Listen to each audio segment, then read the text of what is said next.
Video کو like کریں اور ہمارے چینل نور اسلام کو سبسکرائب کریں ایسے ہی ایمان افروز بیان سننے کے لیے۔ تو میرے آقا غریب نواز ہندوستان کی سرزمین پر جو تشریف لائے نا، ایسا نہیں کہ آپ صرف بابا صاحب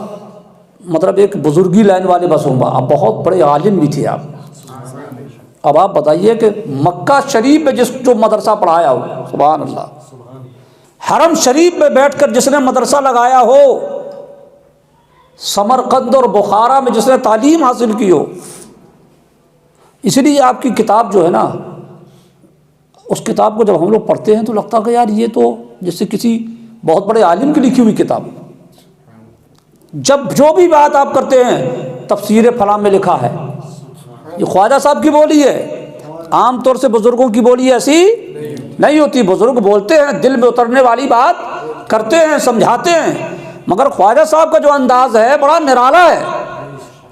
تفسیر کا حوالہ پیش کرتے ہیں، فلاں تفسیر میں یہ لکھا ہے، فلاں صحابی سے یہ مروی ہے، فلاں فقیہ نے یہ کہا، فلاں محدث نے یہ کہا، اور اس انداز میں آپ بیان کرتے، اس کا مطلب کہ سرکار غریب نواز اپنے وقت کے محدث اعظم بھی تھے، سبحان اللہ، اپنے وقت کے کیا وہ ہر دور کے محدث اعظم ہیں، فقیہ اعظم تھے آپ۔ آپ کی کتابوں میں اتنے بہترین نکات بیان کی گئے ہیں۔ ایک پتے کی بات بیان کر دیں اس کو، آپ بیان فرماتے ہیں تفسیر کا حوالہ دے کر کے کہ سرکار حضرت آدم علیہ السلام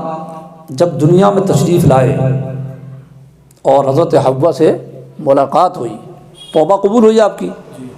350 سال تو آپ روتے رہے دنیا میں تشریف لانے کے بعد، ہے نا؟ پھر جب آپ کی توبہ قبول ہوئی، پھر حضرت حوا رضی اللہ تعالیٰ عنہ سے ملاقات ہوئی تو آپ کو غسل کی حاجت ہوئی، نہانے کی تو حضرت جبریل علیہ السلام تشریف لائے، حضرت جبریل علیہ السلام تشریف لائے، حضرت آدم علیہ السلام سے فرمایا کہ اٹھیں اور غسل کریں، کیونکہ پہلا غسل تھا آپ کا دنیا میں، یہ پہلا غسل ناپاکی تھا جس کو غسل جنابت کہتے ہیں، یعنی جب بندہ ناپاک ہو جائے تو پاکی حاصل کرنے کے لیے جو غسل کرتا ہے اسے غسل جنابت کہتے ہیں۔ کیا کہتے ہیں؟ مطلب جس حال میں آدمی نہ قرآن پڑھ سکتا نہ نماز پڑھ سکتا، تو حضرت آدم علیہ السلام کو جب یہ غسل کی حاجت ہوئی تو حضرت جبریل امی آئے اور فرمایا کہ غسل کیجئے، تو آپ نے اٹھے اور آپ نے اٹھ کر کے غسل کیا۔ جب غسل کی سرکار خواجہ غریب نواز فرماتے ہیں جب آپ نے غسل کیا تو آپ کو بہت اپنے آپ سے بہت اندر سے خوشی محسوس ہوئی، یعنی نہانے کے بعد غسل جنابت کے بعد جو ایک فرحت اور سرور ملتا ہے حضرت آدم علیہ السلام کو وہ محسوس ہوا۔ تو حضرت آدم علیہ السلام نے حضرت جبریل سے فرمایا کہ یہ جو ہم نے غسل کیا ہے اس میں ہمیں کچھ ثواب بھی ہے؟ تو حضرت اللہ تبارک و تعالیٰ نے حضرت آدم علیہ السلام کی طرف وحی کی اور فرمایا کہ جو بھی غسل جنابت کرے گا، پاکی حاصل کرنے کے لیے جو بھی غسل کرے گا، سمجھنا بات کو، غسل کرتے وقت پانی کے جتنے قطرے اس کے بدن سے ٹپکیں گے، نہانے کی حاجت ہوئی، نہایا، نہانے میں جتنے قطرے ٹپکیں گے ہر قطرے سے اللہ تعالیٰ ایک فرشتہ پیدا فرمائے گا۔ یہ خواجہ صاحب کی بات بیان کر رہا ہوں میں، سمجھ میں آیا؟ عوام کے سامنے یہ سب باتیں بیان کرو تو لگتا کہ یار یہ خواجہ صاحب کی باتیں، خواجہ صاحب کو تو اپن نے صرف یہ سمجھا کہ وہ قوالی والے بابا تھے، بس قوالی سنتے رہے۔ قوالی والے لوگ حوالہ بھی پیش کرتے ہیں نا کہ کس نے سنی قوالی؟ خواجہ صاحب نے۔ انہیں یہ چیزیں کون بتائے گا؟ جب کتابیں پڑھو گے تب نہ سمجھ میں آئے گا۔ سرکار غریب نواز فرماتے ہیں کہ اللہ نے فرمایا ہر قطرے سے ایک فرشتہ پیدا کیا جائے گا، اور پھر وہ فرشتہ قیامت تک اس بندے کے لیے اللہ کی بارگاہ میں استغفار کی دعا کرے گا، یعنی گناہوں کی مغفرت کی دعا کرے گا، اور یہ بندہ اس فرشتے کی استغفار کی برکت سے جنت میں جائے گا۔ یہ ہے غسل جنابت جو حلال طریقے سے آدمی کرے۔ اور پھر سرکار غریب نواز نے فرمایا آگے کی بات جب آپ نے کی تو آپ رونے لگے، آگے کی بات جب بیان کیا آپ نے تو آپ رونے لگے، اور فرمایا یہ تو حلال طریقے سے جو ناپاک ہوا، سمجھ رہے نا، شادی شدہ ہے، حلال طریقے سے جو ناپاک ہوا اس کے قطرے جو ٹپکیں گے اللہ تعالیٰ اس کو یہ فضیلت عطا فرمائے گا۔ اور اس کے برعکس اگر کسی نے معاذ اللہ حرام طریقے سے یہ حرکت کی اور وہ ناپاک ہوا تو اللہ تعالیٰ اس کے ہر قطرے سے ایک شیطان پیدا فرمائے گا، اس کے پانی کے جو قطرے ٹپکیں گے اس سے ہر قطرے سے شیطان پیدا ہوگا، اور وہ سب شیطان اس کے لیے لعنت کی اور اس کے لیے منحوسیت کی دعا کریں گے، اس پر لعنت بھیجیں گے شیطان۔ اور پھر جب قیامت کا دن ہوگا تو یہ بندہ جو زنا کی وجہ سے ناپاک ہوا تھا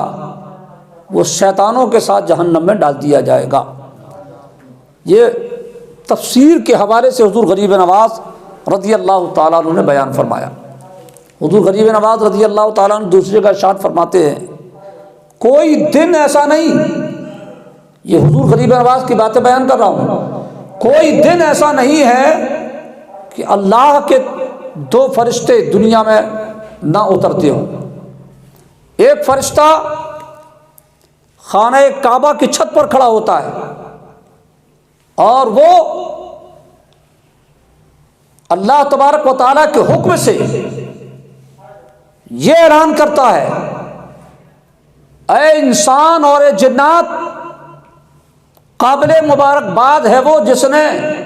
خدا کی فرض کی ہوئی چیزوں پر عمل کیا، یعنی نماز کو مکمل کیا، اس کی برکت سے اللہ تعالیٰ تمہیں جنت میں جگہ عطا فرمائے گا۔